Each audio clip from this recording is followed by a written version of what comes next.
cunhada Camila é formada em psicologia pela PUC Paraná, com especialização em terapia cognitiva, neuropsicologia, MBA em gestão de pessoas e cursando terapia comportamental e dialética. Possui 14 anos de experiência profissional, com foco em recursos humanos, psicologia clínica e psicologia na saúde corporativa. Com vocês, a cunhada Camila Argente Galvão Jacobs. Boa palestra. Obrigada, Lu, pela apresentação. Bom dia a todos. Bom dia, família, aí, cunhadas, cunhados, convidados, amigos e demais participantes. A gente começa agradecendo a participação de cada um de vocês nesse evento que a gente pensou com muito carinho, né, sobre essa data que é tão importante na saúde mental, que é o Setembro Amarelo, tá? O som tá ok? Estão conseguindo escutar bem? Sim? Qualquer coisa, só me dá um sinal, tá? Então, a gente pensou com muito carinho essa ação de hoje, acerca do Setembro Amarelo. A gente precisa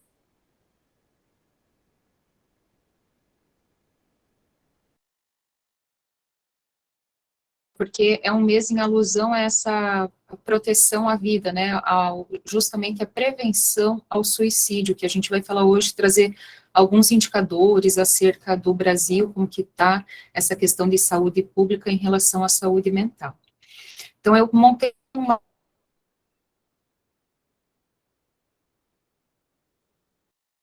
no chat, as meninas vão me ajudando ali com as perguntas, depois elas vão me passando e a gente vai respondendo, ok?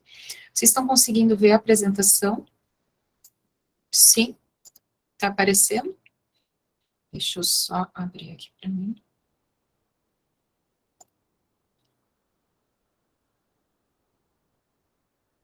Deixa eu só pegar aqui.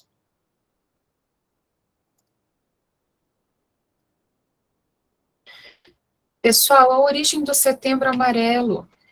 Hoje a nossa finalidade é proporcionar reflexão e uma maior conscientização sobre o assunto, né, falar de uma forma responsável, que a gente fala, não é apenas falar sobre suicídio, mas é o que abordar, né, como a gente vai tratar de um assunto que é tão importante, voltado à nossa saúde, voltado à vida.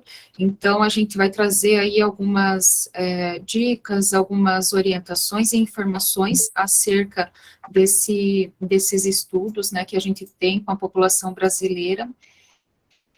Aqui, com relação ao Setembro Amarelo, quando fala em Setembro Amarelo, vocês sabem como que começou, por que o Setembro Amarelo, por que essa cor do Setembro Amarelo? Alguém já ouviu falar?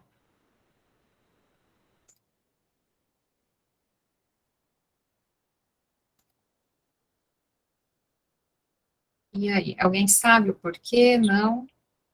É uma boa pergunta, Camila. Eu também não sei porquê da origem dessa cor, não. Uhum. Alguns meses a gente tem cores, né, que representam outubro rosa, novembro azul, mas o Setembro Amarelo, ele foi pensado, pessoal, em homenagem, né, a uma situação que a gente teve lá em 1994, com um jovem de 17 anos de idade nos Estados Unidos, em que ele cometeu suicídio, e no momento do velório dele, a família entregou, ele tinha, por que do amarelo? Ele tinha um Mustang, era um jovem bem habilidoso, ele pintou, reformou um carro, um Mustang amarelo, e aí, em homenagem a esse amor que ele tinha pelo carro amarelo, no velório dele, a família entregou algumas fitas de cor amarela, né, isso lá em 94, e junto com a fita tinha uma mensagem, se você precisar, peça ajuda, tá? Então, foi aí, isso repercutiu, teve uma grande repercussão, né, chegou, inclusive, esta mensagem até várias pessoas que precisavam mesmo de acompanhamento, de orientação, e que precisavam de ajuda, e foi muito significativo. Então, foi o start inicial do Setembro Amarelo que a gente tem hoje, No Brasil, esse movimento do Setembro Amarelo começou lá em 2003, né, em 2015, que ele teve um pouco mais de força, mas a origem do Setembro Amarelo foi, então, com a história, né, desse jovem nos Estados Unidos, lá em 94, em que a família fez essa homenagem para ele, né, com fitas amarelas e essa mensagem: se precisar, peça ajuda. Então, é daí que surgiu o que a gente tem hoje com relação ao nosso Setembro Amarelo, tá? Claro que quando a gente fala em prevenção ao suicídio, a gente tem um estigma em relação ao tema do suicídio da saúde mental, que frequentemente impede as pessoas de procurar ajuda, né? E que poderia evitar muitas mortes. Então, infelizmente, a gente ainda tem uma série de pré-julgamentos, de preconceitos, né, acerca do pedido da ajuda. Então, a gente tem pessoas que às vezes não se sentem à vontade, ou que têm algum estigma em relação ao pedido, né, da ajuda. Então, a gente sabe que ações como essa do Setembro Amarelo de conscientização são importantes justamente para a gente ir quebrando isso, né, para a gente mostrando para as pessoas de que todos nós podemos pedir ajuda, né, quando a gente precisa. Então, essa é a finalidade inicial das ações do Setembro Amarelo de proteção à vida, conscientização, falar sobre o tema, poder refletir sobre esse tema que é tão importante para nós. E aí, quando a gente fala em Setembro Amarelo, vocês já viram caminhadas, ações que o pessoal faz, assim, em setembro, né, muitas delas com a corzinha amarela lá. Já viram alguns locais turísticos que ficam todos iluminados de amarelo? Alguém já percebeu? Não. Aqui a gente tem alguns pontos turísticos no Brasil que são iluminados na cor amarela, em alusão a esse mês, tá? Do Setembro Amarelo. Então, a gente tem aqui alguns pontos, alguns locais que são em alusão ao mês de setembro, né? A ação da prevenção ao suicídio. Agora, em 2022, o lema do Setembro Amarelo é: a vida é a melhor escolha. Então, a gente já tem aí diversas ações desde o dia 1º que se iniciaram, né? A OMS trouxe para nós ali um dado bem importante, de que cerca de 700 mil pessoas se suicidam no mundo por ano, tá? O que equivale, pessoal, se a gente for parar para pensar, a uma pessoa a cada 40 segundos, né? Então, a campanha brasileira de prevenção ao suicídio visa justamente o quê? A gente buscar esses momentos como hoje, são momentos que visam a nossa conscientização, falar sobre o tema, né? Ter conhecimento com relação a essas necessidades e o que a gente pode fazer com relação a esse tema, qual é o papel de cada um de nós, tanto na nossa casa, para nossa família, para a sociedade, os ambientes onde a gente está inserido, né? Bem como essas ações de conscientização visam o quê? Evitar o acontecimento, né, do suicídio. Então, a Organização Mundial de Saúde, então, coloca que 38 pessoas se suicidam no Brasil por dia, o que significa que o suicídio mata mais brasileiros do que doenças, por exemplo, como a AIDS e o câncer. A publicação que a gente teve lá no Ministério da Saúde, a publicação 1876, de 14 de agosto de 2006, ela instituiu diretrizes nacionais para prevenção do suicídio. Então, a partir dessa data, pessoal, foi muito importante, foi um marco para nós, porque a partir dessa publicação, com essa portaria, é que o Brasil passou a considerar o suicídio como um problema de saúde pública, tá?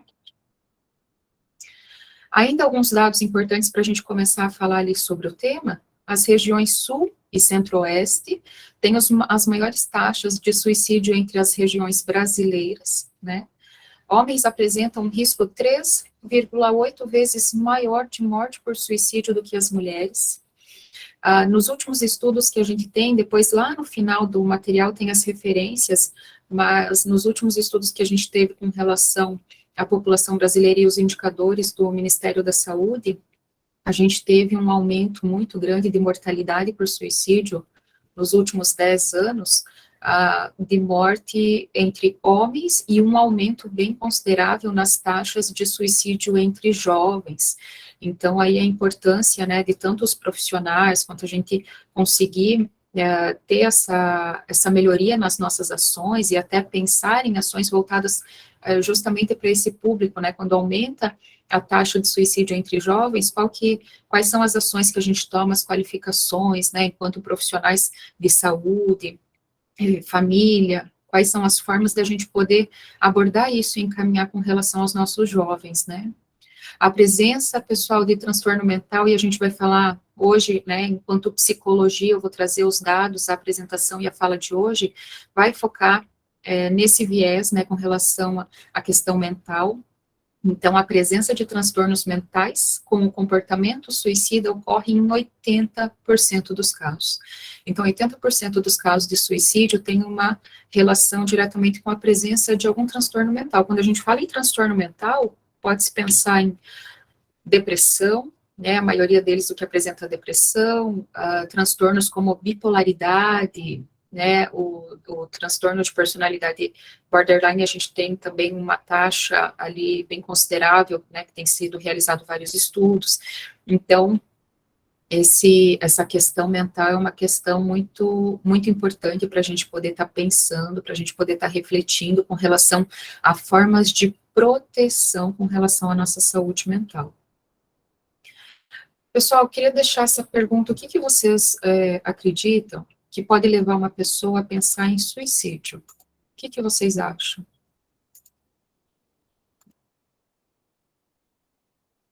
O que pode levar uma pessoa a pensar em suicídio? Eu acredito que a falta de diálogo, o isolamento, né, a dificuldade em ser escutado, hoje isso é muito comum, né? A dificuldade em ser ouvido. Uhum. Uhum. Legal, Márcia. Excelente. A dificuldade em expressar isso, em pedir essa ajuda que a gente comentou, né? Que mais? Que mais que vocês acham que pode levar uma pessoa a pensar em suicídio?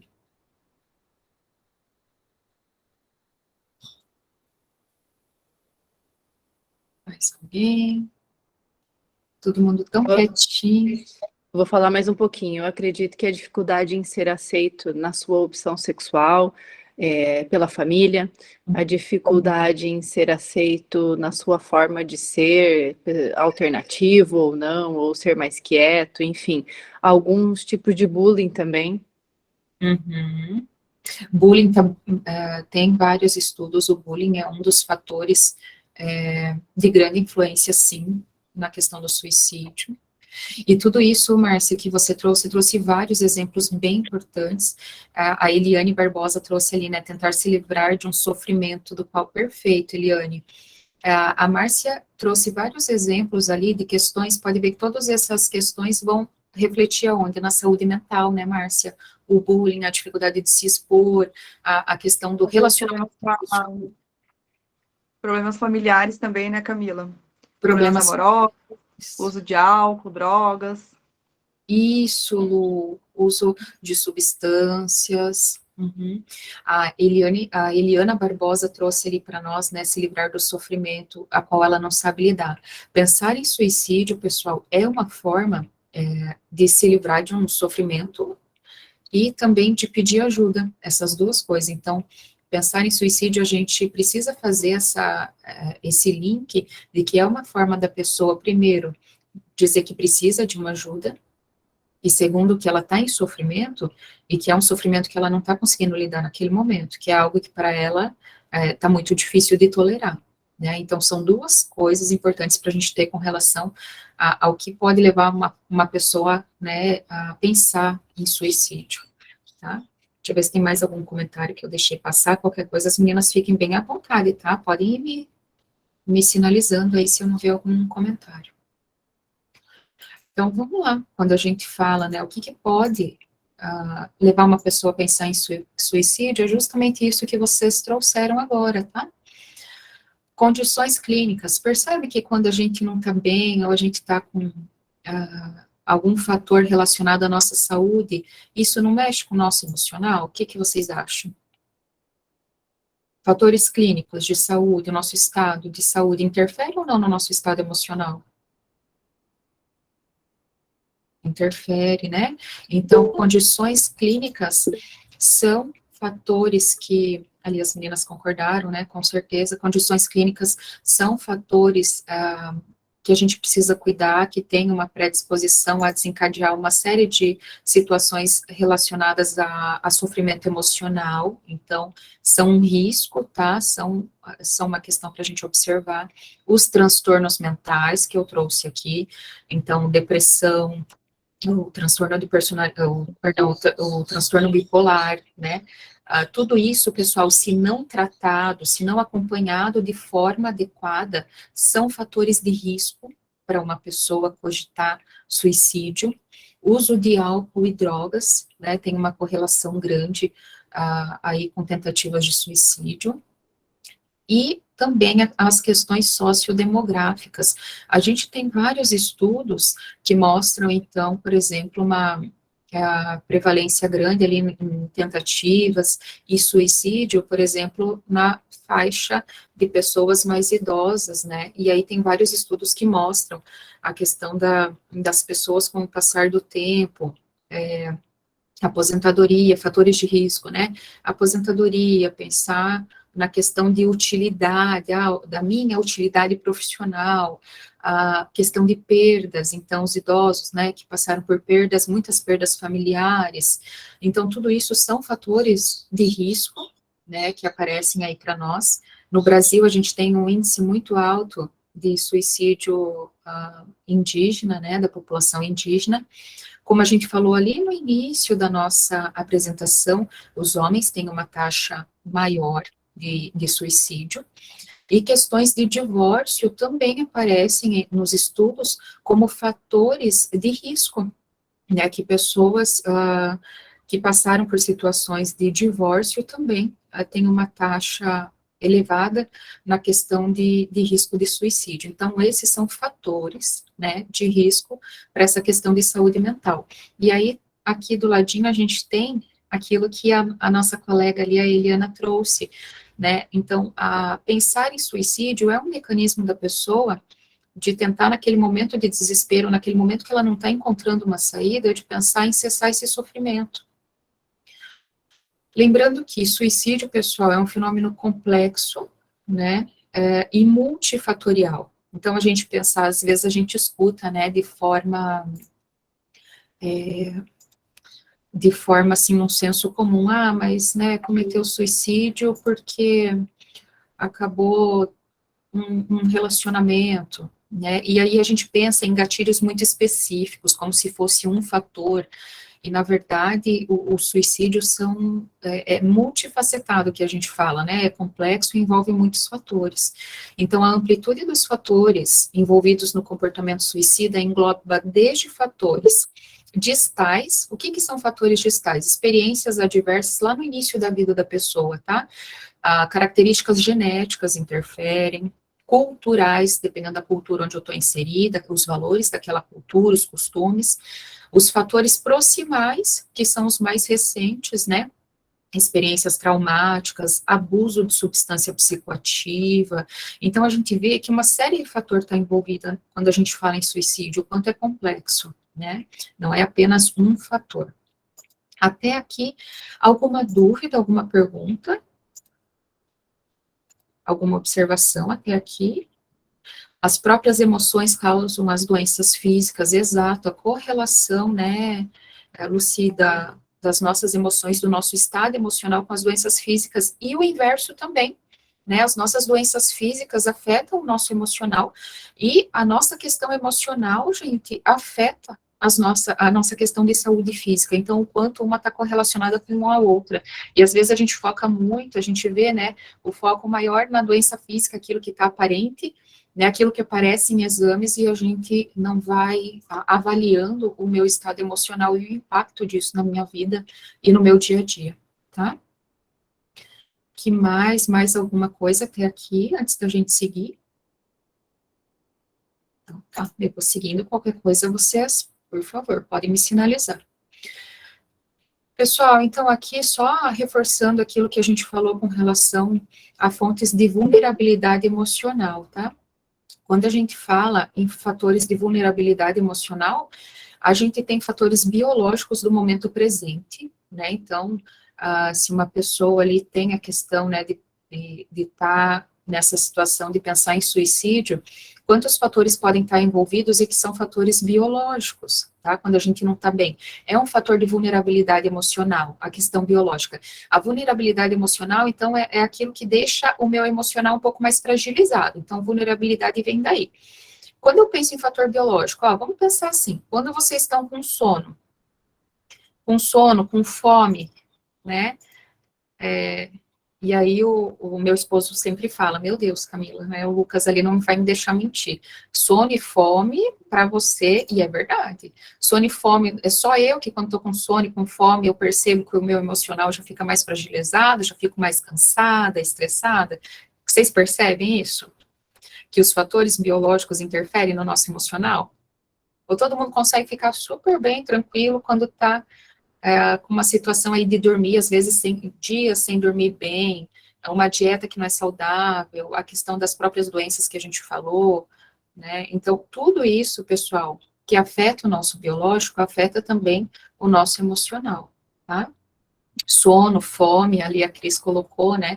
Sono, fome são fatores de vulnerabilidade que mexem com o nosso emocional no nosso dia a dia. Imagina uma pessoa que está com essa desregulação de sono, de alimentação, de não se alimentar direito, de não ter a prática de exercício físico, de não cuidar com a saúde física, há muito tempo. O organismo fica muito mais fragilizado, tá?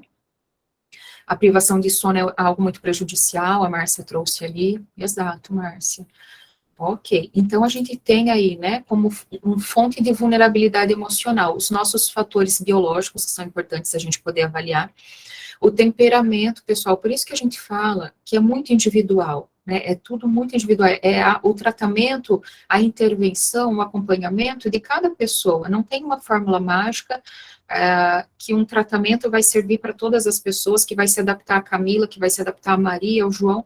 Então, assim, são fatores biológicos da Camila que interferem, é o temperamento da Camila, é a linha de base que influencia os eventos que a Camila vive no dia a dia dela.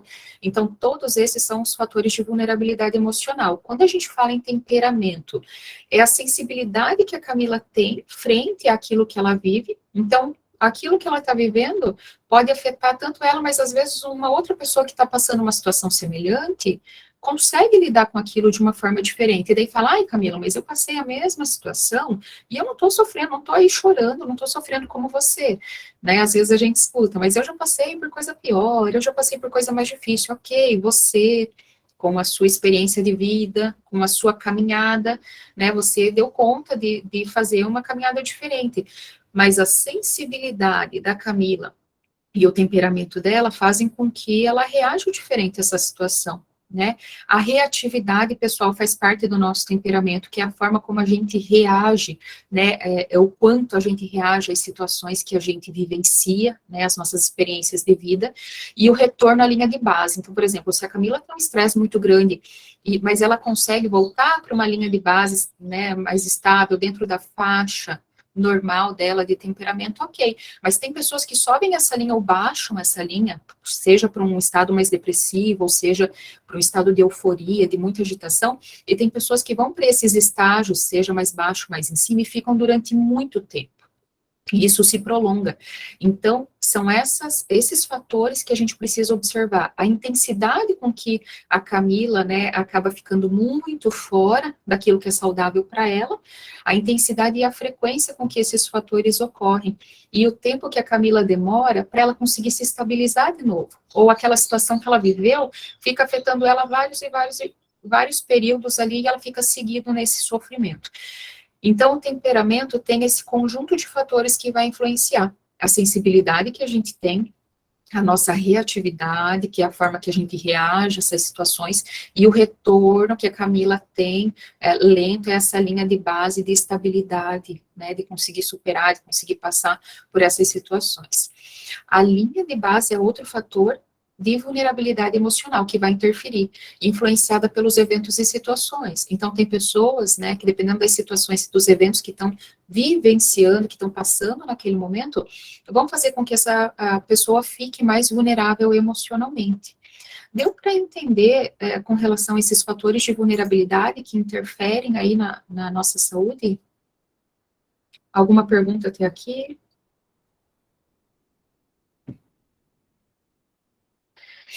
E que é complexo, né? Que não é só uma coisa que interfere. Então, a Camila passou por tal situação de forma muito pontual, né? E isso fez com que ela cogitasse o suicídio. Não, é muito mais complexo. Então, são os fatores biológicos dela, seja de eventos passados, desde o início de história de vida dela, ou momentos influenciados por situações mais recentes, e a própria biologia da Camila que influencia, ok? E aí a gente falou dos fatores de vulnerabilidade, né, pessoal? Então, a gente falou ali de fatores que fazem com que a gente fique mais vulnerável emocionalmente. Mas, então, quais são os fatores de proteção? O que a gente pode fazer, então, para a gente se fortalecer emocionalmente? Então, fatores de proteção a gente entende assim, ó, buscar o objetivo, um sentido de vida. Na DBT, que é a abordagem que eu estou estudando agora, a gente tem muito do lema, né, a vida que vale a pena ser vivida para os pacientes que tentam suicídio, né? Então, assim, o sentido de vida para cada um de nós. Qual que é a vida que vale a pena ser vivida? O que eu gostaria que fosse diferente na minha vida e que para mim faria mais sentido? Né? Então, é um questionamento, é algo para todos nós, para todo mundo poder pensar, né, com relação a essa reflexão. Qual que é a vida que vale a pena ser vivida? Outro fator de proteção que a gente tem é permitir realizar atividades que tragam prazer e bem-estar.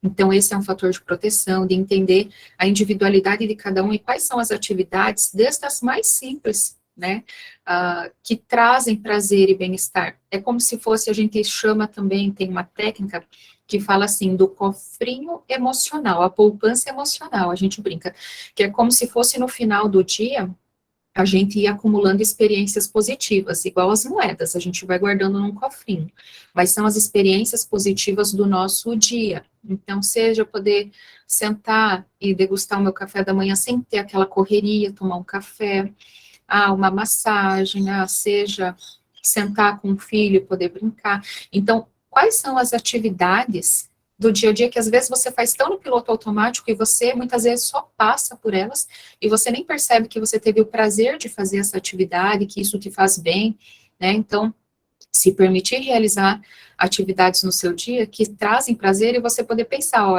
essa atividade entrou para o meu cofrinho de hoje como uma atividade de proteção emocional, que no final do dia eu fui acumulando e eu vi quanta coisa boa que eu também tive nesse dia. Senão, a gente acaba ficando no piloto automático e aí pode chegar a ter uma tendência no final do dia, falar, nossa, o dia foi horrível, o dia foi, que é a generalização que a gente fala, né, a catástrofe, teve cheio de coisa difícil, nossa, o dia hoje, não vi a hora de acabar o dia, né, mas espera aí, tiveram coisas difíceis, mas também tiveram coisas boas, né. Será que eu só tive, a minha atenção estava atenta às coisas difíceis e eu acabei deixando passar essas coisas que também eram prazerosas, né, não dei tanta importância? A gente fala, descontei o positivo e validei demais o negativo, né?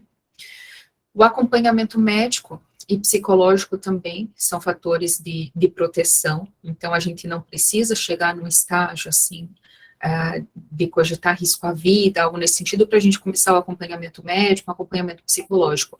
O corpo vai dando sinal para nós. O nosso emocional vai dando sinal, né? Se eu tenho sintomas fortes de ansiedade frente a alguma situação, né, eu sinto muita palpitação, primeiro que é importante a gente identificar as emoções no corpo, porque a gente não foi treinado para isso, né, identificar qual emoção que eu estou sentindo nesse momento. Então, eu poder conhecer isso, fazer um acompanhamento, entender que algumas situações estão me deixando mais vulnerável, aí eu já posso ir trabalhando isso, fazendo um acompanhamento, sem necessariamente chegar lá no estágio onde eu já não estou dando mais conta, tá? Manter uma alimentação saudável é um fator de proteção. A gente carrega o celular, né, porque senão o celular para. A gente abastece o carro, porque senão também não funciona, né? Então, a gente também precisa pensar quais são as baterias que eu preciso para abastecer o meu corpo, e esse corpo emocionalmente também ficar bem, também abastecido para eu poder produzir, para eu poder trabalhar, para eu poder realizar todas as atividades que eu faço no meu dia. A prática de atividade física, né, que tanto se fala, e o quanto ela tem um impacto na nossa saúde física e na nossa saúde mental, e isso é comprovado cientificamente. Então, quanto a prática de atividade física é, gente, um fator extremamente importante para a nossa questão de saúde mental. Tá? O sono regular que a gente falou, uma pessoa que não dorme bem há dias, há meses, isso tem um impacto na nossa saúde, isso tem uma consequência no nosso corpo e desregula todo o nosso organismo, né? Então, isso, um fator de proteção é a gente buscar um sono regular. Então, se eu vejo que eu já não estou dormindo alguns dias, já é um indicador para procurar uma avaliação médica, né, um acompanhamento médico e poder ajudar a regular, né, trazer essa proteção para a minha saúde. Relações de afeto, a gente tem ali também como fator de proteção, né, e suporte familiar e psicossocial. Então, as relações que a gente tem no meio, tanto é que muitas práticas que a gente tem de saúde mental são voltadas justamente para habilidade social, interação, onde a gente trabalha com a pessoa a ampliação desses vínculos, né? É uma pessoa que consegue se relacionar, é uma pessoa que precisa ampliar um pouco mais as relações dela, porque as relações interpessoais são um fator importante da nossa proteção também de saúde mental. E o suporte familiar, né, que também é bem importante com relação a essa proteção. E aí o fortalecimento das redes de apoio, a gente vai falar das redes de apoio com relação à prevenção do suicídio, né, que é o fortalecimento de onde é que eu posso buscar ajuda quando eu tenho algum colega, quando eu não estou bem, ou se eu tenho algum conhecido, se eu tenho alguém na família, quais são as redes de apoio que a gente tem hoje, que a gente pode procurar, que a gente pode dar alguns encaminhamentos, tá?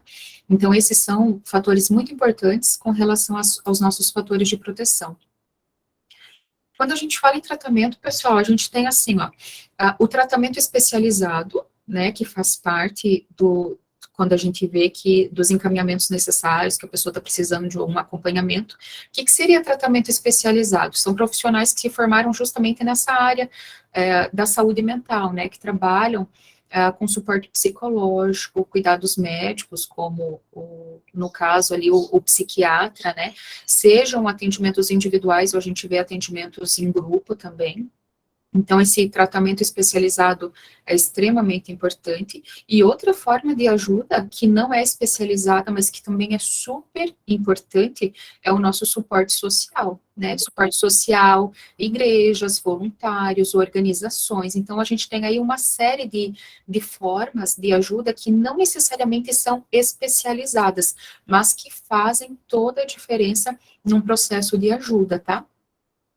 E aí, claro, mesmo o tratamento especializado, vamos pensar, né, na psicologia, dentro da psicologia, a gente tem um leque muito grande de profissionais que não necessariamente trabalham com atendimento a pacientes que vão ter essas demandas com relação à tentativa de suicídio, então também saber encontrar, né, profissionais, buscar profissionais que tenham essas áreas de atuação, que trabalhem com a demanda que eu estou buscando, né, com a demanda que eu estou necessitando naquele momento. Perguntas, dúvidas, deu para entender com relação a tratamento versus ajuda, que tem o tratamento e tem também os processos de ajuda, até aqui tranquilo. Ok, deixa eu ver se tem nenhuma pergunta até aqui. Então, vamos lá, vamos seguir. Onde buscar por atendimento especializado, pessoal? Então, se eu estou com uma pessoa e eu gostaria de dar alguns encaminhamentos, né? Percebo ali que a pessoa não está bem, tem um amigo que eu gosto muito, e aí eu preciso pensar em alguma forma, vejo que está me sinalizando que precisa de ajuda, e aí, por onde que eu começo? Então, vamos lá, vamos pensar na rede pública e na rede privada. Então, a rede pública, a gente tem aí a questão do urgência e emergência, que é a primeira coisa para quem trabalha ou vivencia ou acompanha uma pessoa que tem a questão da ideação suicida e chega a tentar suicídio. O primeiro passo é a questão da urgência e emergência, que é o atendimento inicial que a gente busca, né, a pessoa teve aí uma tentativa de suicídio, então aciona o SAMU, por exemplo, o 92. Isso também vai muito de local, né, na questão da rede pública, é importante a gente também buscar uma orientação e informações com relação ao local onde a gente está inserido. As informações que eu trouxe hoje são mais local aqui, nossa, né, do conhecimento que eu tenho enquanto rede pública aqui de como funciona, mas isso pode variar dependendo do estado, dependendo da localização, tá? Então, na rede pública, básico ali, e quando necessário também, né, não só na rede pública, mas que a gente precisa acionar alguma urgência e emergência, é 192 para o SAMU, né, o primeiro passo. E aí, depois que, às vezes, a pessoa tentou suicídio, acionou o SAMU, teve o acompanhamento inicial ali, e depois o que a gente faz? Os encaminhamentos na rede pública se dão pelas unidades básicas, né? Mas como que não vai direto para o especialista? É que na unidade básica é realizado o processo de estratificação, né, para os encaminhamentos mais pertinentes para aquele caso. Então, vai passar de imediato, por exemplo, por uma consulta com um clínico geral que já vai medicar a pessoa para ela não ficar aguardando um atendimento, né, a gente não sabe quanto tempo que leva para esse atendimento na rede pública. Então, o fluxo ali é passar pela unidade básica, fazer essa estratificação desse paciente, vai precisar de psicólogo, de psiquiatra, de qual outro especialista. E aí já passa pelo atendimento de um profissional da saúde, de um médico, já faz essa orientação e, se necessário, a medicação inicial, e aí vai para a lista de encaminhamento, né, dos demais especialistas para estar dando sequência no acompanhamento da pessoa. Isso na rede pública. Vamos pensar na rede privada. Então, eu tenho uma situação e eu preciso de ajuda, Camila, preciso, né, encaminhar, preciso ver para onde que eu vou. Então, a gente pode procurar na rede privada os nossos, quem tem plano de saúde, né, ou se precisar no particular. Não consegui psiquiatra logo de início. A gente tem a opção de passar por outros profissionais da medicina, um clínico geral, neuro, então a gente passa por um acompanhamento de outro profissional que também possa estar realizando esse atendimento, que vai fazer a intervenção necessária para o caso que eu tenho, e aí esse profissional da medicina vai me encaminhar, né, muito provavelmente para o especialista, para o psiquiatra, né, nessa questão aí de saúde mental focada na questão de suicídio. A psicologia, e aí eu coloquei ali com atuação na área, então os psicólogos não necessariamente se formou em psicologia vai atuar com todas as demandas, não tem um profissional universal, né, a gente acaba se especializando em determinadas demandas, e é importante quando a família, né, ou quando eu ligo para agendar para alguém, então, quando eu procuro ajuda para mim, é importante que eu saiba já direcionar isso. Olha, o que eu procuro é um psicólogo, é um profissional que trabalhe com alta desregulação emocional, trabalhe com tentativa de suicídio, para ver se é o foco de atuação daquele profissional, né, se não for, ele pode me encaminhar para um outro, ou se for, já agenda a consulta. E os programas de atendimento sociais, a gente tem visto muitos programas aqui na região, até tem ajudado muito, assim, a gente tem direcionado várias pessoas para atendimentos sociais, que são pessoas, assim, que estão, às vezes, na lista de espera da rede pública, que não tem plano de saúde, e aí a gente pode contar também com esses programas de atendimento sociais, onde tem profissionais da psicologia, da psiquiatria, que atendem por um valor social, que acabam atendendo em vários formatos, tanto individual quanto em grupo, e a gente pode deixar esse nome na lista de espera para encaminhamentos, né?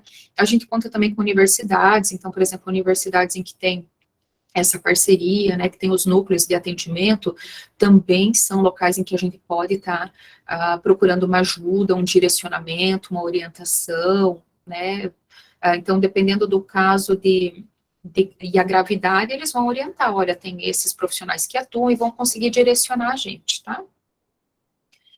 Então, rede pública, né, trouxe um pouquinho ali com relação aos atendimentos iniciais, por onde que a gente começa, quando a gente busca ajuda, na rede privada, como que funciona também os encaminhamentos, e a gente tem o CVV, né, então o Centro de Valorização de Vida, que tem uma ação muito forte, né, e focada em cima da proteção à vida, né, de evitar a questão de suicídio, então o apoio emocional e prevenção do suicídio é o foco do CVV, atendendo de forma voluntária, então, o CVV é feito com voluntários, você liga lá e você pode ser voluntário a partir o critério é 18 anos de idade, né, Então, a partir dos 18 anos de idade, você pode ser voluntário do CVV, você passa por uma capacitação, e aí você atende de forma gratuita.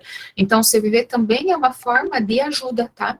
Não é a questão da ajuda especializada, né, do profissional, mas é uma forma de ter um voluntariado que passou por uma capacitação, que passou por um treinamento dentro desse programa, para conversar, seja por telefone, por e-mail, por chat, e o foco deles é esse apoio emocional para evitar o suicídio. Então, né, no momento que a pessoa está ali, que não está legal, que está no extremo, que está cogitando suicídio, precisa conversar com alguém, o CVV é uma rede de apoio em que a gente pode buscar esse contato para a pessoa ter uma acolhida inicial, mas não é o tratamento em si, né? É uma forma de acolhida que esse programa oferta, então, também para nós de várias formas, tanto por telefone, quanto e-mail, chat, tá? E aí, quando a gente fala em suicídio, tem coisas que ajudam, e tem algumas coisas que não ajudam as pessoas no momento que elas não estão bem. Vocês conseguem pensar em coisas que ajudam? Por exemplo, a gente, né, tá com uma pessoa que não tá legal, o que, por exemplo, que não vai ajudar, que é uma coisa que não ajuda. A Márcia colocou ali, né, nunca julgar o outro é importante, não sabemos o que acontece com outra pessoa na sua particularidade. Exato, exato. O que, pessoal, que vocês acham que são coisas que não ajudam quando alguém está pensando em suicídio? Algumas coisas se alguém me procura e fala, ai, Camila, eu não tô bem, e aí eu vejo que a pessoa tá me sinalizando que ela tá pensando, inclusive, em cometer suicídio. O que eu poderia fazer que ajuda e o que eu não deveria fazer porque não vai ajudar? Conseguem pensar em algum exemplo? Alguma coisa que vocês já ouviram? Bom, eu já ouvi, Camila, algumas pessoas não julgando, porque eu sou católica, mas algumas pessoas dizendo assim, não, é porque você não está rezando, é porque você deixou de ir na igreja. Uhum, uhum. Isso é falta de Deus, né? A gente escuta esse julgamento, pessoal, infelizmente, né, é um julgamento. É falta de Deus, né? E aí a pessoa já tá mal, se sente mais mal ainda, né? Se sente pior. Que mais? Esse exemplo que a Márcia trouxe é bem importante. Tem uma contribuição no chat, Camila, Uhum. da Lucy. A Lucy. Isso, ela fala aqui para não condenar as atitudes das pessoas e ficar somente pensando no passado. Uhum. E da Cris também, nossa cunhada Cris Fraporte, Sim. que ela fala que a ajuda mostra que a pessoa é importante, mostrar os lados positivos da vida da pessoa, o qual ela não consegue ver enquanto está doente. Isso é bacana também, né? É bem importante, a gente vai falar sobre isso que a Cris trouxe, porque assim, ó, é muito difícil a gente tentar mostrar aquilo no momento em que a pessoa está com essa desregulação de forma muito intensa, né? De não, mas olha esse lado bom. É difícil porque a pessoa já está ali porque ela não está conseguindo ver o lado bom. Por isso que ela precisa de algumas intervenções de forma mais efetivas para ela poder ter uma regulação maior para aí começar essas intervenções. Então, é muito importante isso que a Cris trouxe, porque mexe com as nossas distorções, com os pensamentos que a gente tem quando a gente não está bem, eles ficam distorcidos da realidade. A gente tem uma tendência a ver aquilo que é mais difícil, aquilo que a gente não está dando conta, e as coisas positivas vão passando, né, e isso é comprovado também cientificamente. A Karine também compartilhou ali, né, não dizer que possuem pessoas piores. Nossa, isso daí, gente, ó, que depressão não existe. Obrigada pela contribuição, Karine. É super importante isso que a Karine trouxe. A gente que trabalha com questão de saúde mental, a gente escuta, e assim, é de deixar arrepiado, né? Pensar, nossa, mas infelizmente essa altura do campeonato, a gente ainda vê, né, esse julgamento de forma tão forte e que interfere tanto na saúde das pessoas, porque uma pessoa que já não está bem, né, eu já não tô legal, aí vem uma pessoa e fala, Camila, mas tem gente muito pior que você, e você está reclamando. Isso é uma forma de invalidar as emoções da pessoa, é uma forma de invalidar as experiências de vida que ela está passando, né? Então, cada pessoa no seu caminho com o seu sapato, né? Para eu saber o que aquela pessoa está passando. Tem pessoas que falam que é frescura, né? A gente escuta Frescura, bastante. que depressão não existe. É a mesma coisa que dizer para uma pessoa com asma, né? Eu vi um desenho esses dias e achei bem legal. A pessoa com asma sem a bombinha tentando respirar, né? É a mesma coisa que a gente dizer, nossa, tem tanto ar no mundo, só respira, criatura, né? Então, não é assim. A depressão, porque não tem ali, não é palpável, visível como uma ferida, como uma queimadura, não é que ela não esteja ali, a gente vê ela de outras formas, né? A gente tem a questão do diagnóstico, dos critérios diagnósticos, que fica muito evidente, né, o que essa pessoa está tendo naquele momento, e que se é uma situação emocional, interfere também na qualidade de saúde física, né? A Cris mandou também, caso a pessoa não dê abertura, sinalizar que você está ali, caso ela precise. Bem legal, Cris, bem legal. Que ela pode contar contigo, é a gente se manter aberto, né? Olha, eu não tenho uma resposta para isso que você está trazendo, mas eu estou aqui, se você precisar de alguma coisa. Então, perfeito, gente. Muito legal as contribuições que vocês trouxeram. É bem isso que está aqui, ó, para a gente poder refletir hoje nesse nosso encontro com relação ao Setembro Amarelo, né? Quando alguém pensar em suicídio, algumas coisas que ajudam. A primeira coisa que é básica é a gente escutar, mas é a gente escutar, ter uma escuta assim, ó, sem julgamento, né, podia estar fazendo diferente, então, é aquilo que as meninas trouxeram aí de contribuição, né, então é escutar o que a pessoa está sentindo, olha, só observa, ela não está bem, ela está sentindo aquilo, ponto, não tem que julgar, né.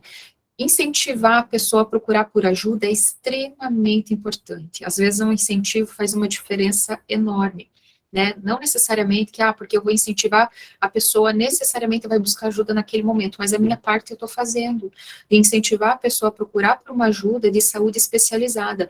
E a gente vê muito isso, pessoal, que é uma ação muito legal, muito efetiva, de, se necessário, a gente se oferecer para acompanhar o atendimento. Maria, vamos marcar E eu tenho uma colega que faz muito isso, né, que eu até brinco com ela, assim, que é uma profissional extremamente humana, né, e a gente até comenta com ela o quanto ela tem isso forte, que ela, com várias pessoas, ela já ligou, já marcou, acompanha, então, assim, isso é uma prática muito efetiva de, Maria, não tá legal? Vamos marcar um psicólogo, você nunca foi? Eu vou lá contigo no primeiro dia.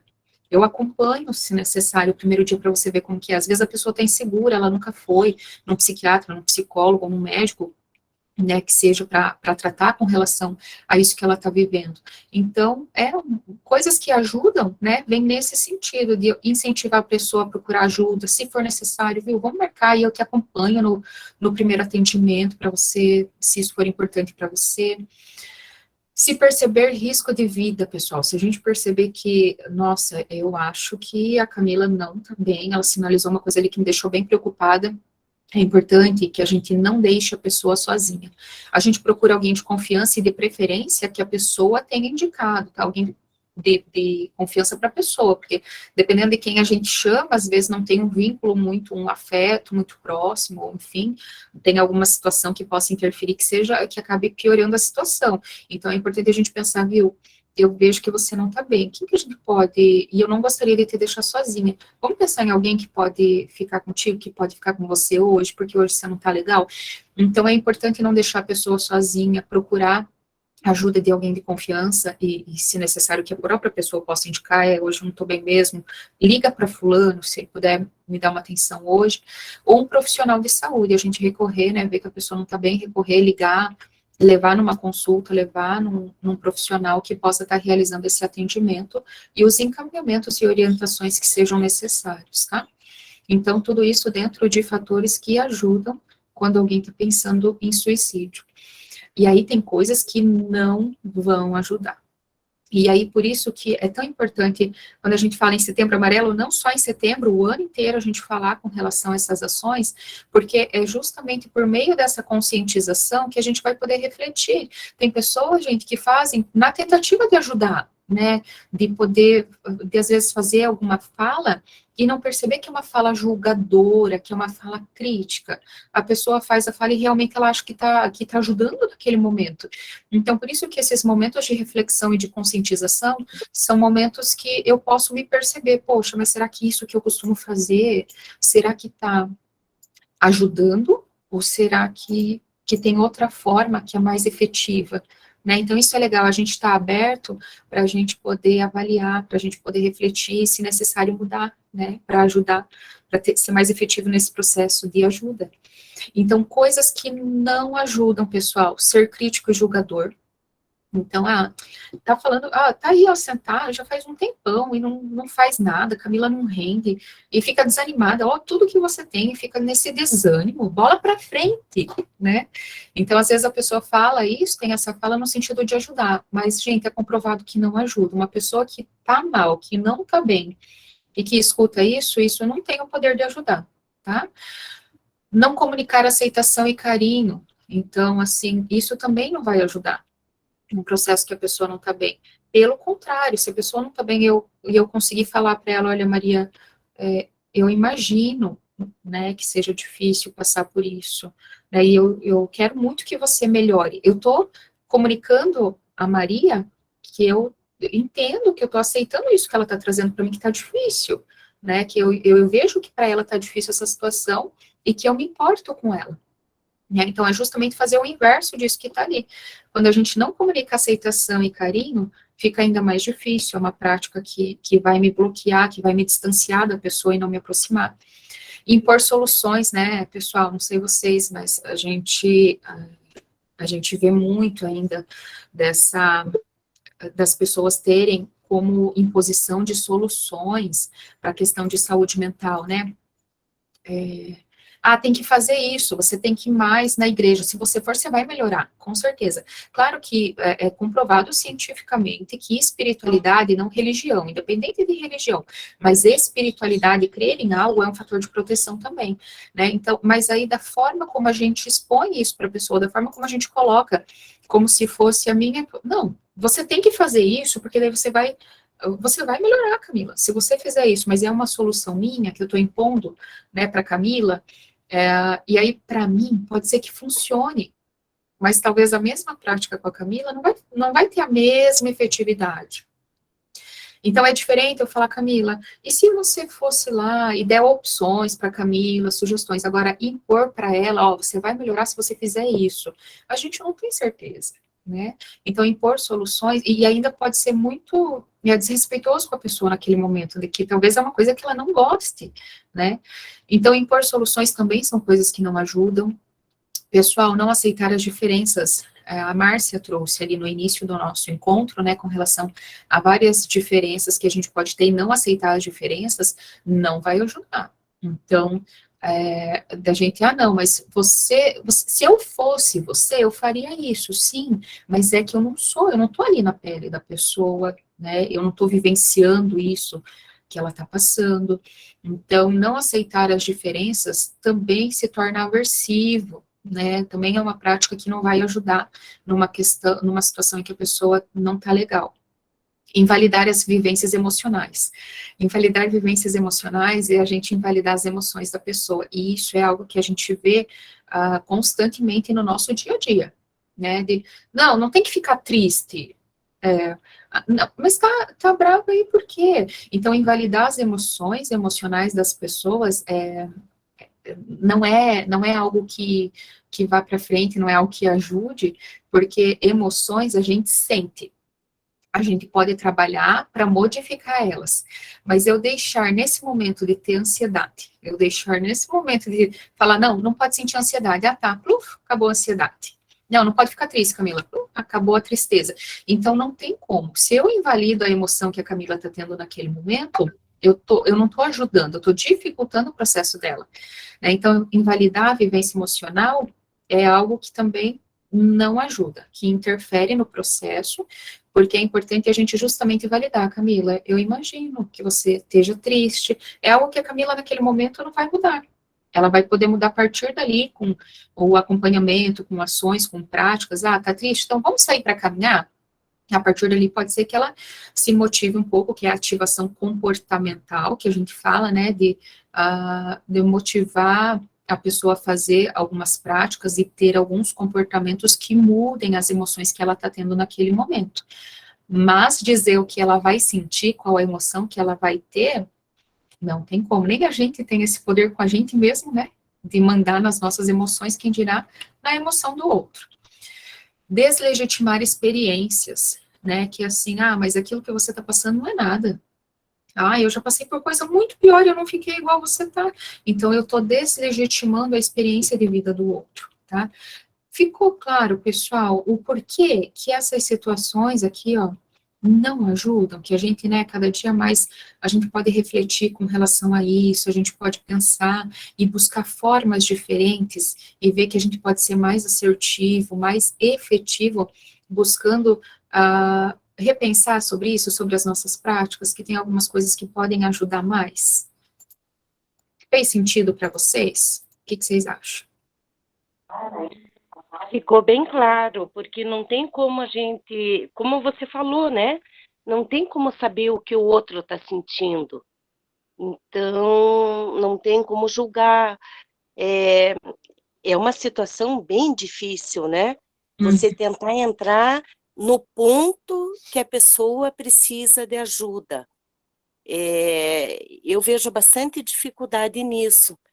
Então, o que vocês falaram do apoio, eu acho muito importante. É o que a gente pode fazer. Uhum. Legal, Luci, perfeito, exato. Muito legal, muito bacana isso que você trouxe, a contribuição.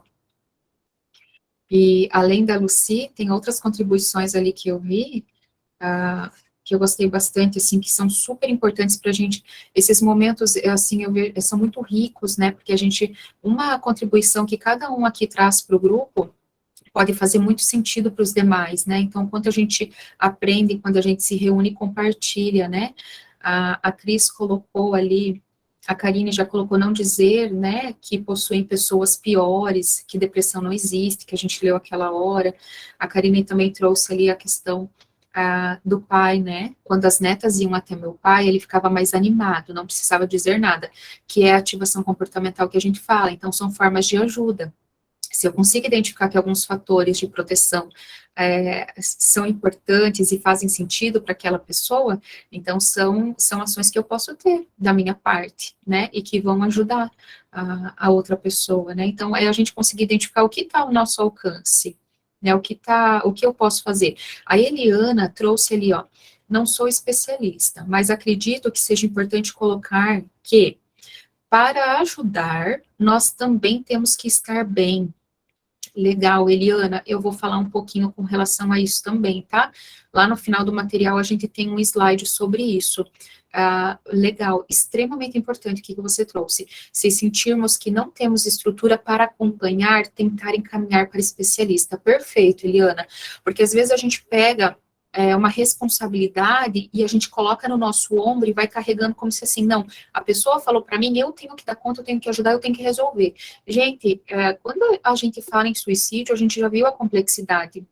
Não é um profissional, não é alguém da família, não é uma pessoa, é um todo, é um conjunto de fatores, é um conjunto de profissionais, é um conjunto de rede de apoio que vai estar podendo dar esse suporte, né, mas ficar essa responsabilidade para uma pessoa, né, você é responsável pela vida daquela pessoa, é muito, né, é muito, isso não existe, né, a gente escuta às vezes, não, ó, você tem que ajudar, porque se você terminar com fulano, a gente vê essa responsabilidade, olha o peso emocional, né, disso, se você terminar com fulano, ele vai se matar, mas então parece que eu sou responsável pela vida do outro, né, eu sou a única responsável, então peraí, por que a pessoa cogita suicídio se terminar o relacionamento? Já está demonstrando as vulnerabilidades dessa pessoa, do histórico de vida como um todo, né, quais são os acompanhamentos que eu posso estar indicando para a pessoa poder buscar melhorar com relação a isso, né, os fatores de proteção para ela. Então a gente vai falar assim, Eliana, com relação a isso. A Márcia também colocou que quando a gente começa a pensar, a gente começa a ver que tem muita gente sinalizando socorro.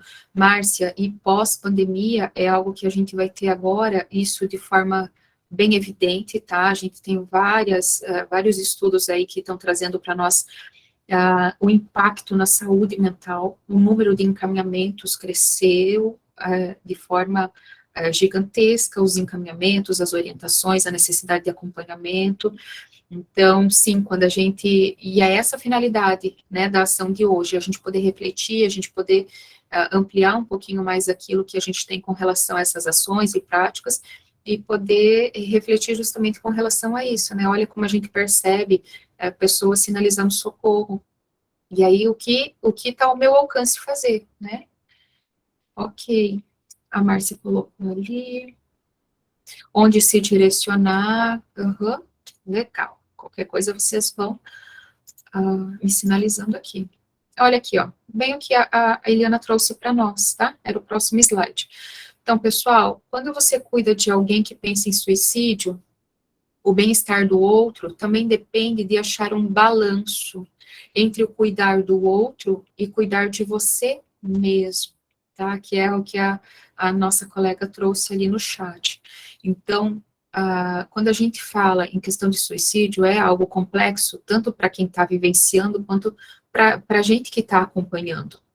Então, a família precisa de um acompanhamento e de orientação muitas vezes. Os profissionais de saúde que trabalham com suicídio, a gente tem, né, na DBT, que é a terapia dialética, por exemplo, que é a abordagem que eu estou me especializando e que eu tenho um amor muito grande, porque eu encontrei nela as ferramentas que eu vejo, assim, a efetividade e os processos de encaminhamento e atendimento para questões relacionadas à desregulação emocional, né, e tentativa de suicídio. A gente vê a importância do cuidado com quem está cuidando, então, estar bem para poder cuidar, né. Então, os profissionais, por exemplo, da psicologia passam por terapia do terapeuta, consultoria, tudo isso para fortalecer o profissional, para que ele esteja bem para poder prestar esse atendimento. E no cuidado com a família não é diferente, então quem está ali lidando, quem está dando suporte, quem está ajudando, né, ajudando com essa base, é extremamente importante a gente pensar no cuidado também com esse cuidador, com esse outro, né, quais são os suportes, de olha, eu estou acompanhando, né, tal familiar, e tem sido puxado, né, tenho também outras situações, então o que você está fazendo para cuidar de você, o acompanhamento, qual o suporte que você está tendo. A gente tem agora um programa muito legal para quem é familiar de pacientes com desregulação emocional intensa, né, e até eles trazem muito a questão do transtorno de personalidade borderline, que é um fator, é um transtorno relacionado à desregulação emocional que a pessoa tem. Tem um programa que a gente tem encaminhado, que é o Family Connections. Foi feita a tradução e tem vários profissionais que já foram capacitados e que fazem, agora está até online, né? Então, a gente tem grupos de apoio para a família, em que esses multiplicadores do treinamento do Family Connections ajudam as famílias a ter orientação e suporte para que consigam lidar com a questão da desregulação emocional do familiar com que eles dão suporte, seja o filho, o esposo, a esposa, algum familiar, né? E até para profissionais de saúde. Então, o Family Connections é um treinamento e uma capacitação gratuita, né, disponibilizado em formato online, tem uma lista de espera, eu posso procurar depois o link e disponibilizar. São 4 encontros, eu sei que acho que é um grupo de umas 12 horas, e ele foca justamente nisso, né, no cuidar do outro, o suporte para a família, né, orientações para quem acompanha pessoas que têm a questão intensa, mais intensa da desregulação emocional e até de tentativa de suicídio, tá? Então, é uma ação bem bacana, bem legal. Até aqui, pessoal, gostaria de ouvir de vocês alguma dúvida até aqui? A Estela colocou ali para nós, não há como medir intensidade do sentimento do outro, do que ele está passando. Exato, Estela. Exato.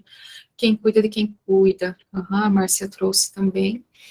E aí, pessoal... Camila, Oi, pode falar. Tudo bem? Oi, Jimmy. Tudo jóia. Camila, eu tenho uma dúvida. Assim, é claro que cada situação é uma diferente, né? Cada pessoa enfim, é individual. Uhum. Mas tem algum, tipo assim, melhora ou piora o fato de eu abordar ativamente, eu tocar no assunto, entendeu? Tipo, por exemplo, eu tô conversando, a pessoa tá me dando sinais ali que não tá tudo bem e tal. Tipo, eu tocar no assunto e eu falar antes que ela me diga, isso pode piorar as coisas ou às vezes ajudar? Essa seria a dúvida. Uhum. Jimmy, adorei a tua pergunta. Super importante, e talvez passaria até batido se você não trouxesse a tua pergunta, talvez eu não abordaria isso. Tem muito no senso comum um medo de que eu não posso tocar no assunto, sabe? A gente ainda tem muitos tabus com relação a isso. E tem estudos que trazem, sinalizam para nós que um dos fatores, assim, que vai prorrogando o atendimento e o encaminhamento das pessoas é porque a gente demora até perceber que essa pessoa precisa, demora até ela sinalizar. Então, é como abordar, mas abordar é super importante. A gente tem um formato, por exemplo, de quando a pessoa está trazendo várias situações e você está identificando que ela não está bem. Tem um formato de abordar que é, olha, Camila, eu vejo que você não está legal, se trouxe várias situações, né? Eu imagino que isso impacta. E quando as pessoas estão passando por situações como essa, tem pessoas que pensam em se machucar. Você tem algum pensamento em relação a isso? Então, deixar essa pergunta claro é importante para você poder sinalizar, viu, o que você acha? Vamos buscar ajuda, porque eu percebo que você não está bem. E aí, claro que eu não preciso, eu já tenho a resposta, ela ficar assim, né, dependendo do que ela me responder, ou não responder, ou chorar, ou da reação da pessoa, eu poder sinalizar, Camila, vamos buscar ajuda, se você quiser eu vou, eu marco para você, se você quiser eu peço, eu não sei quem atende, mas eu posso pedir para os meus colegas, quem que trabalha com isso, e a gente marca uma consulta, vamos. Então, Jimmy, a pergunta é importante.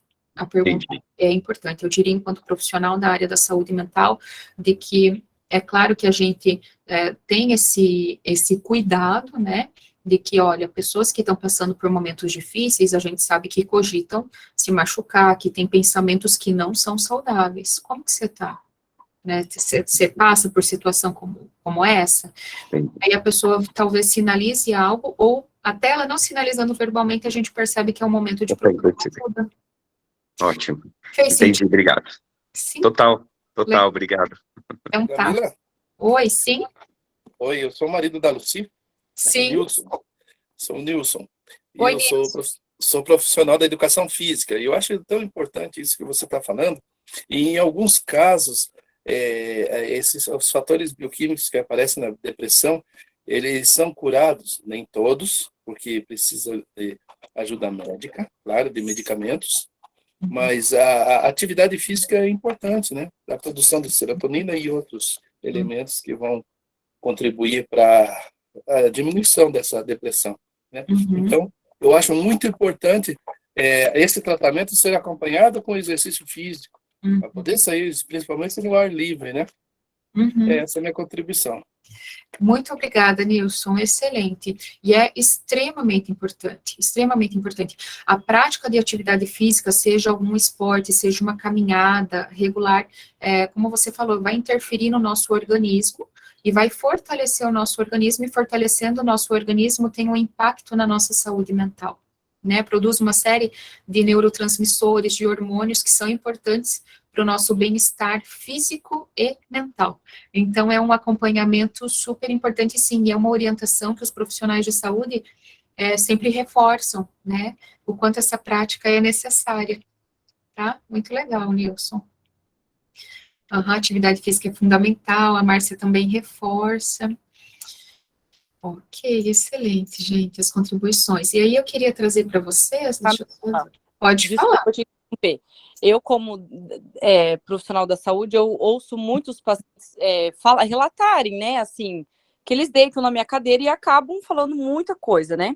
E eu tenho dificuldade, assim, eu dou alguns telefones para a pessoa procurar ajuda e tal, né? Só que a pessoa, normalmente, ela não tá muito aberta nesse primeiro contato, certo? Aí eu falo para os familiares, olha, eu senti isso, principalmente adolescente, eu senti isso, gente, os pais não procuram ajuda, eles não levam as crianças no psicólogo, no que for, sabe? Nossa, eu tenho muita dó, assim, eu não sei como que eu poderia entrar mais, talvez até uma conversa com você depois vai me ajudar, mas conscientizar mais os pais que tem que levar as crianças no psicólogo, procurar algum tipo de ajuda, sabe? E a gama que eu mais vejo é na adolescência, muito forte, bem, bem complicado, então, né, fica um alerta até pra gente olhar nossos filhos em casa, que às vezes passa despercebido alguma coisa, né? Eu já levei a Laura no psicólogo porque ela não estava bem por 1 ano, e eu me arrependi de não ter levado antes. Então, para quem é pai aí de criança pequena, a gente também tem que prestar atenção nesses gatilhos, né, que as crianças dão, assim, às vezes, e que não estão bem. Excelente, Alana. Obrigada por lembrar, por trazer reforçar essa ideia, porque quando envolve criança e adolescente, a nossa orientação vem para os responsáveis, né? Então, de poder sinalizar, olha, eu percebi, né, que durante o atendimento teve essa situação, é muito importante essa ação que você faz de orientação. Você não vai conseguir, você não vai obrigar o pai a ir, você não vai conseguir obrigar, mas você vai fazer a tua parte de buscar isso que a gente está fazendo hoje, que é com relação a uma conscientização e orientação enquanto profissional de saúde. Então, você está fazendo a tua parte, né? Alguns vão aderir e alguns não tanto, mas você plantou a sementinha de ficar ali, nossa, mas a Alana falou para mim que percebeu alguma coisa, né? Então, fica ali martelando, né, na cabeça, mas é a nossa parte, a orientação, né, enquanto profissional, assim, de poder sinalizar para o responsável, olha, seria um momento de procurar, só para tirar dúvida, leva, se tiver tudo bem, o profissional vai dar alta, vai te dar, assim, até você ficar mais tranquilo, né, então essa orientação que você faz, Alana, eu acho super importante, porque eu percebo mesmo que vem bastante encaminhamento da área de odonto, então as pessoas realmente, assim, é um profissional que tem tido essa abertura e que chega muita coisa, né? Chega muita coisa para a gente poder intervir. Mas bem importante você ter essa postura de encaminhamento, de orientação e de sinalizar. Porque às vezes tem pais que não perceberam, né? De fato. Ok. Eliana Barbosa, ela colocou ali, gostaria de contribuir com a fala da cunhada. Sim, Eliana, pode falar. Bom dia. Bom dia. Eu sou professora, né, da rede pública de Pinhais, né, do município, e é interessante que isso não acontece só com os adolescentes. Nós estamos vendo crianças do segundo, a gente tem um relato de uma criança do 2º ano do ensino fundamental, que falou que tem vontade de se matar, que tem vontade de morrer, que ele não presta para nada nessa vida, e uma criança do 1º ano também, né? Então, eu acho isso muito preocupante. E nós tivemos uma formação que eu achei que foi muito pouca, eu acho que tinha que ser uma formação mais extensa do assunto, sobre escuta ativa, né? Então, a cunhada Alana, né, falou que tem interesse em aprender, para querer ajudar mais. Eu acho que é um curso assim que eu indicaria para todo mundo, porque é um curso para a vida, não só para profissional, né? Foram informações, então por isso que eu falei que é um curso que eu gostaria de me aprofundar mais, porque foram informações muito rápidas, né, que nós tivemos ali, né? Na formação, mas é um curso que eu indicaria para qualquer pessoa, né, sobre a escuta ativa. E outra coisa que eu acho importante, vou aproveitar para colocar, é que as crianças, né, os adolescentes, eles se conversam, e a gente vê também criança tentando ajudar criança, né, se ela não tem estrutura nem para se ajudar, né, ela, criança, tentando ajudar a criança. Então, assim, orientar também os nossos filhos, as nossas crianças, que tem coisas que precisa da ajuda de um adulto, né, que eles não conseguem resolver sozinhos, né. Então, também eu acho que quem trabalha com adolescentes, né, a gente lá trabalha até o 5º ano, mas a gente já vê um começo ali, né, preocupante, até mesmo porque a gente tem muitos casos de crianças. Agora a gente teve uma formação também sobre pedofilia, né, então a gente tem crianças que passam por situações difíceis na família, então, e eles estão crescendo assim, né, a gente chama o pai, eu sou separado, é a mãe. Aí a gente chama a mãe, eu sou separada, é o pai. Né? E eles estão, todo mundo crescendo meio que perdido ali, né? As crianças crescendo perdido, e aí uma criança tentando ajudar a outra, né? Sem apoio ali. Então, só para contribuir ali com a colega, se ela encontrar, também quero fazer esse curso de escutativa que eu fiz um bem breve, assim, mas é bem interessante, vai ajudar bastante a abrir bem os horizontes, assim, para um início, né? Sim. Obrigada, Eliana, de coração, pela tua contribuição, dividir a tua experiência com a gente aqui. Foi super rica a experiência que você trouxe enquanto área da educação, porque é uma área que abarca muita coisa, que percebe muita coisa e vivencia no dia a dia, né, das crianças, dos adolescentes. Reforça aquilo que a Alana trouxe, com relação aos encaminhamentos para os responsáveis, e enquanto você falava, até pensei que a Alana talvez possa ter um modelinho de encaminhamento, Alana, com a fala da Eliana, sabe que a gente tem, quando na psicologia a gente tem, encaminho para a fono, a gente faz o encaminhamento, eu não vou obrigar a pessoa a ir, mas eu fiz o encaminhamento de forma até num papelzinho, sabe, olha, mãe tal, né, pai tal, esse encaminhamento aqui é para vocês procurarem o encaminhamento para procurar um atendimento psicológico, perceber algumas demandas, e acho que seria importante. E na tua próxima consulta, você perguntar, e aí, vocês procuraram, né? Uma forma de reforçar, que é o que você pode fazer, né? Esse link de reforço.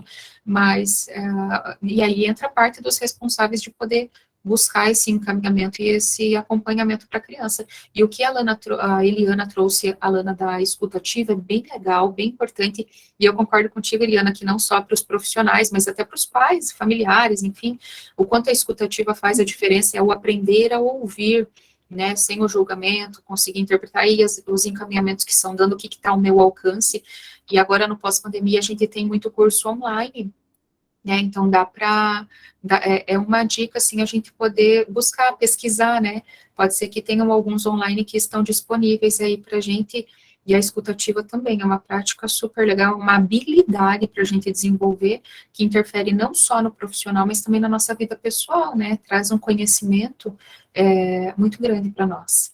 Eliana, obrigada, muito obrigada pela tua contribuição. Eu vou finalizar... Eu agradeço a oportunidade. E aí eu vou finalizar aqui com uma parábola. Na DBT a gente usa, na terapia dialética, a gente usa muita parábola para fazer link com alguns comportamentos, para fazer algumas reflexões. Não sei se todos aqui conhecem a parábola do relógio perdido. Alguém conhece essa parábola? Já ouviu a parábola do relógio perdido?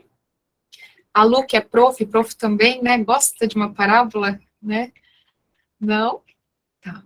Então, eu vou compartilhar com vocês, é uma parábola que eu gosto muito e a gente usa muito na questão dos atendimentos, pessoal, que é a parábola do relógio perdido.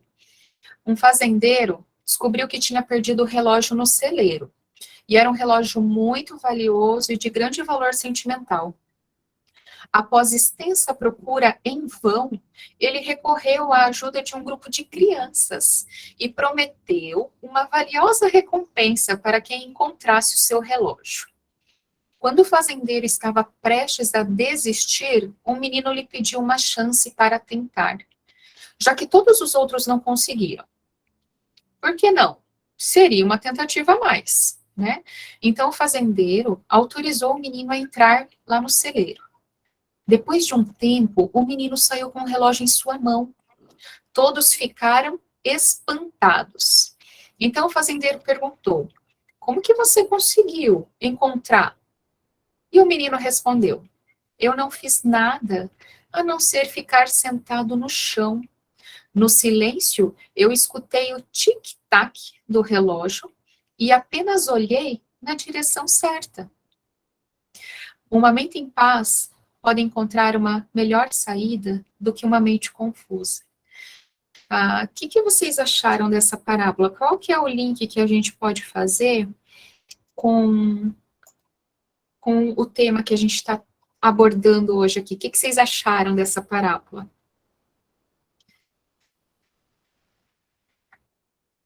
Queria ouvir um pouquinho de vocês. Ai, Camila, eu penso que nossas mentes agitadas do dia a dia, de muitas coisas, interferem em todo o nosso estado emocional e que as pausas, né, como vocês falaram antes, a escuta genuína, são coisas muito importantes nos dias de hoje, principalmente. Aham. De estar presente no momento presente, de ouvir, né, sem o julgamento, todas essas questões que a gente falou até agora, né. Que mais, gente? O que vocês acharam da parábola? Qual que é o link que vocês conseguiriam fazer com o nosso tema de hoje? Me levou muito à meditação, né? Uma meditação diária, nem que seja de 5 minutos, que muitas vezes a gente não faz, Uhum. te leva a esse silêncio interior, né? O escutar a si mesmo, né, a Lígia colocou ali, aprender a escutar, o escutar a si mesmo, o que o teu corpo está dizendo, né, às vezes a gente escuta as pessoas falando assim, nossa, eu estava cansado, aí eu fui lá e tomei um energético para eu conseguir finalizar tal coisa, né, e a gente brinca, mas quando, a gente brinca falando sério, né, mas quando o corpo está cansado, ele está pedindo um descanso, né, e a gente vai estar com energético para ele continuar. Então, é aprender a sentir o corpo, a sentir o momento presente, aquilo que está representando, né? A parábola fala disso. Ele ficou em silêncio para ouvir o momento presente, para ele estar ali presente. Uma mente confusa, que é aquilo que a gente falou, quando a gente não está bem, isso mexe com as nossas emoções e mexe com os nossos pensamentos. Isso deixa a nossa mente mais vulnerável, com pensamentos distorcidos, pensamentos mais negativos. Então, quando a gente não está bem emocionalmente, é mais difícil a gente poder encontrar soluções, é mais difícil a gente poder encontrar saída para os problemas. Então, essa reflexão da parábola é que às vezes a gente precisa, de fato, poder buscar dar uma respirada, poder, né, tanto para ajudar quanto para ser ajudado, a gente precisa conseguir ouvir e poder estar bem para poder encontrar as soluções. Quais são as melhores soluções? Qual caminho tomar, né, a partir disso que eu estou vivendo ou disso que eu estou vendo que o outro está passando? Então, essa parábola traz justamente essa reflexão, eu gosto muito dela em vários sentidos, mas que com ajuda a gente pode encontrar melhores saídas para os problemas que a gente está enfrentando, e que a saída sempre vai ser pela vida, a gente sempre vai ser da proteção à vida, né, e que juntos a gente pode encontrar formas de lidar com esses problemas que cada um de nós passa, né. O Edson colocou ali, tal parábola nos mostra que precisamos dedicar parte do nosso tempo diário à doação interna e ao próximo, que é também o que a Lucy trouxe a meditação, uma prática bem importante de saúde mental, né, de cuidado com a saúde mental. A Cris colocou que a parábola faz pensar nos nossos sentimentos, aprender a fazer pausas é super importante. Precisamos apenas calar e ouvir as nossas emoções. O que essa emoção está dizendo? Né, o que essa emoção está me sinalizando, né, então às vezes a gente precisa justamente disso, do poder ouvir, né, viver aquilo ali, poder dar os encaminhamentos a partir daquilo que eu estou precisando, o que meu corpo, o que minha mente está dizendo que eu estou precisando, né. Então é isso, uma mente em paz, para a gente ter uma mente em paz, a gente precisa às vezes de ajuda, né, e aí sim, a gente vai conseguir encontrar melhores saídas, tá. E a mensagem final é justamente essa, pessoal. Se você ou alguém que você conhece, né, precisar, peça ajuda. Essa mensagem, né, do nosso Setembro Amarelo, né? Se precisar, peça ajuda. Peça ajuda para algum familiar, para algum amigo que goste, para algum profissional que atue nessa área, né? A gente tem aí uma série de pessoas e profissionais que podem estar ajudando. Aqui estão as referências do material. Agradeço de coração a atenção e a disponibilidade, né, de cada um que está presente aqui, que tirou o tempo para participar dessa ação que a gente pensou com tanto carinho, voltado à saúde mental e à proteção à vida, tá? E aí, finalizo aqui e passo a palavra para a nossa Luana, então. Ah, que legal. Muito, muito rica essa tua abordagem, um tema bastante importante. Eu gostei muito. E só eu gostaria aqui de mencionar, antes, né, de finalizar, mencionar a presença da nossa cunhada, a Regina Luqueta, que ela é presidente estadual da Fraternidade Feminina Cruzeiro do Sul, ligada ao Grande Oriente do Brasil. E eu gostaria de abrir a palavra para a Regina. Bom dia, Camila, bom dia, Luana, muito obrigada de coração. Linda abordagem, muito importante, a gente sabe o quanto assim, é rico, é valioso, protege esses momentos de escuta que nós temos em vários, nós, né, profissionais da saúde, em vários momentos a gente tem que ficar atenta mesmo, né, a esses momentos ali que as pessoas realmente nos falam, né, e nos sinalizam, né, e a gente sempre diz assim, o corpo fala, né, e nesse momento assim de escuta maior, de uma escuta com amor mesmo, né? A gente consegue ajudar a muita gente, né?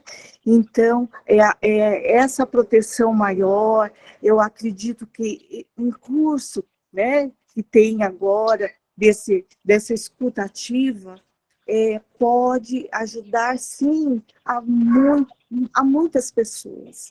A gente sabe que quantas pessoas têm, né, e dentro, assim, amigos, e muitas vezes eu tive um caso, assim, muito recente, assim, não muito, mas nesse momento de pandemia, de um conhecido que realmente perdeu um irmão, né, e por suicídio. E ele diz assim, e até hoje ele carrega a culpa, né? De não ter ouvido, de não ter escutado. Alguns momentos ele diz assim, olha, Regina, eu acho que ele estava me falando alguma coisa, mas, né? E eu não pude ajudá-lo, né? Então, eu acho que isso serve de alerta, sim, né? De orientação, de que realmente nós podemos sim ajudar, nós podemos sim ouvir, né? E poder também estar presente em vários momentos, a gente e com certeza prevenir muitas, né, doenças e até tentativas, né, de suicídio, e que é muito importante a fala. Eu sei que existe um preconceito ainda, né? Existe um preconceito ainda quando a gente fala do Setembro Amarelo, mas nós precisamos sim falar, porque a gente sabe, né? Quase 100 mil mortes em 2019 nas Américas, é muito alto o índice de suicídio, né? E com a pandemia a gente sabe que aumentaram os casos, né? Então, nós queremos agradecer, em nome da Fraternidade Feminina Cruzeiro do Sul, Luana, Camila e todas a fraternidade aí de Toledo, a nossa gratidão. Muito obrigada. Que Deus nos abençoe muito. Nós que agradecemos a sua participação, Regina. Muito obrigado por estar conosco e obrigada pela sua contribuição também.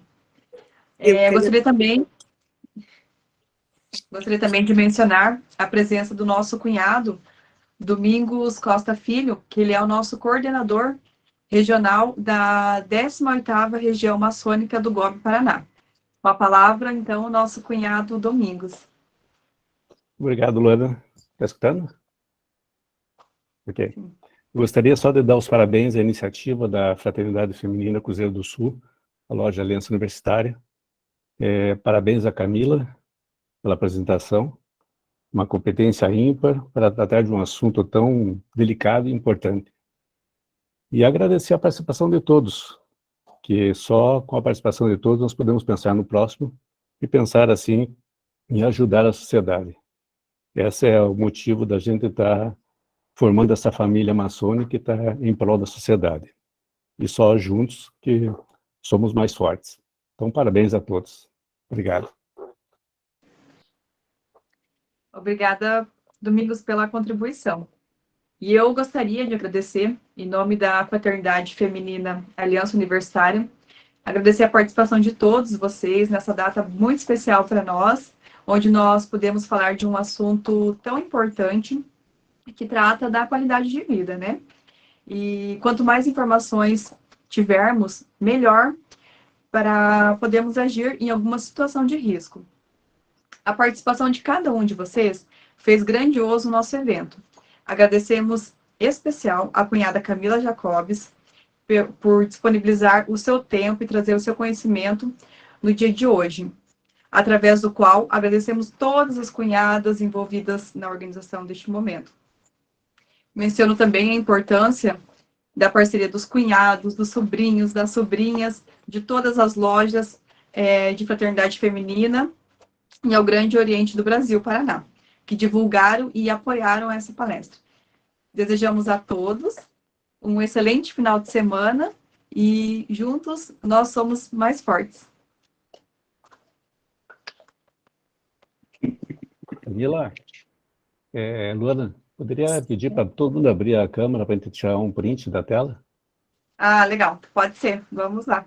Quem tiver aí, que abra as câmeras, que daí eu tento tirar um print aqui. Fica legal. Eu também vou fazer um aqui. Isso. Antes tinha mais, né? Acho que alguns já saíram, mas vamos lá. Fiquei daqui.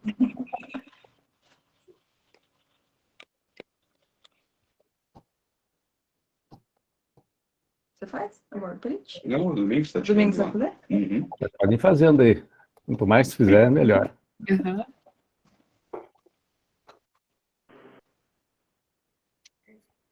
Parabéns, Luana, parabéns, Camila. Obrigada pela oportunidade. A Rei Salomão agradece muito e vamos continuar com esses eventos. Muito obrigada pela oportunidade. Nós que agradecemos por vocês estarem aqui conosco. Mesmo tão distante, né? Graças a Deus, a tecnologia, a gente hoje pode estar todos juntos aqui. Obrigada. Obrigada, Luana. Obrigada, Camila. Obrigada, cunhada. Obrigada, gente, da participação, tá? Um excelente final de semana a todos. Tchau. Obrigada, tchau. parabéns pela iniciativa. Excelente final de semana. Obrigada, Eliane, para vocês também.